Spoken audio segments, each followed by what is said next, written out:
ಶ್ರೀ ಪರಮಾತ್ಮನೇ ನಮಃ. ಶ್ರೀಮದ್ಭಗವದ್ಗೀತಾ ಅಥ ಏಕಾದಶೋऽಧ್ಯಾಯಃ. ವಿಶ್ವರೂಪದರ್ಶನಯೋಗಃ. ಇಹೈಕಸ್ಥಂ ಜಗತ್ಕೃತ್ಸ್ನಂ ಪಶ್ಯಾದ್ಯ ಸಚರಾಚರಂ ಮಮ ದೇಹೇ ಗುಡಾಕೇಶ ಯಚ್ಚಾನ್ಯದ್ರಷ್ಟುಮಿಚ್ಛಸಿ. ಅರ್ಜುನ, ಚರಾಚರವಾದ ಯಾವ ಇಡೀ ಜಗತ್ತನ್ನು ನೋಡಬೇಕು ಎಂದು ಕೇಳಿಕೊಂಡಿದ್ದೀಯೋ ಅವನ್ನೆಲ್ಲವನ್ನೂ ಈಗ ನನ್ನ ದೇಹದಲ್ಲಿ ನೋಡು. ಭಗವಂತನಿಂದ ಆವೃತವಾಗಿ ಆತನ ಅಣತಿಯಂತೆ ನಡೆಯುತ್ತಿರುವ ಜಗತ್ತನ್ನು ನೋಡಬೇಕೆಂಬ ಬಯಕೆಯನ್ನು ಹೊಂದಿದ ಅರ್ಜುನನಿಗೆ ಒಂದೊಂದಾಗಿ ವಿವರಿಸುತ್ತಾ ಎಲ್ಲವನ್ನೂ ನೋಡುವಂತೆ ಹೇಳುತ್ತಿದ್ದಾನೆ.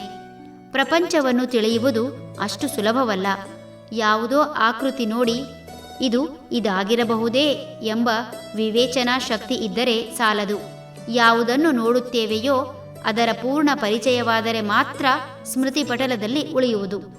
ಯಾವುದೇ ವಸ್ತು ಅಥವಾ ವ್ಯಕ್ತಿ ಹಾಗೂ ಜೀವಿಯನ್ನು ಊಹಾಪೋಹ ದೃಷ್ಟಿಕೋನದಿಂದ ತಿಳಿದರೆ ಅದು ಪ್ರಶ್ನೆಯಾಗಿರಲಷ್ಟೇ ಸಾಧ್ಯ ಹೊರತು ಇನ್ನೊಮ್ಮೆ ನೋಡಿದಾಗ ಅದರ ಅರಿವು ಆಗಲು ಸಾಧ್ಯವಿಲ್ಲ.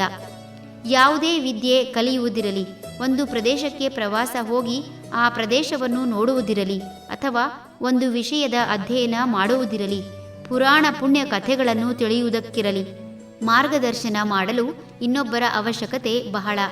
ಯಾರ ಸಹಾಯವೂ ಇಲ್ಲದೆ ತಾನೇ ಸ್ವತಃ ಈಗ ಹೇಳಿದ ಎಲ್ಲವನ್ನೂ ಮಾಡಹೊರಟರೆ ಸಂಪೂರ್ಣ ಜ್ಞಾನ ದೊರೆಯಲು ಸಾಧ್ಯವಿಲ್ಲ. ಕಾರಣ ಪ್ರತಿಯೊಬ್ಬನ ಗ್ರಹಿಕೆಯ ಶಕ್ತಿ ವಿಭಿನ್ನ. ಅಲ್ಲದೆ ಪ್ರದೇಶದಿಂದ ಪ್ರದೇಶಕ್ಕೆ ಬದಲಾಗುವ ಭಾಷೆ ಹಾಗೂ ನಂಬಿಕೆಗಳು ಮನುಷ್ಯನನ್ನು ಜ್ಞಾನಿಯನ್ನಾಗಿಸುವ ಬದಲು ಮನಸ್ಸಿಗೆ ಗೊಂದಲ ಉಂಟುಮಾಡಿ ದಾರಿ ತಪ್ಪಿಸಬಹುದು. ಈ ಕಾರಣದಿಂದಲೇ ಮಾರ್ಗದರ್ಶಕರು ಅಂದರೆ ಗುರುವಿಲ್ಲದೆ ಯಾವುದನ್ನೂ ಕಲಿಯಬಾರದು ಎನ್ನುವುದು.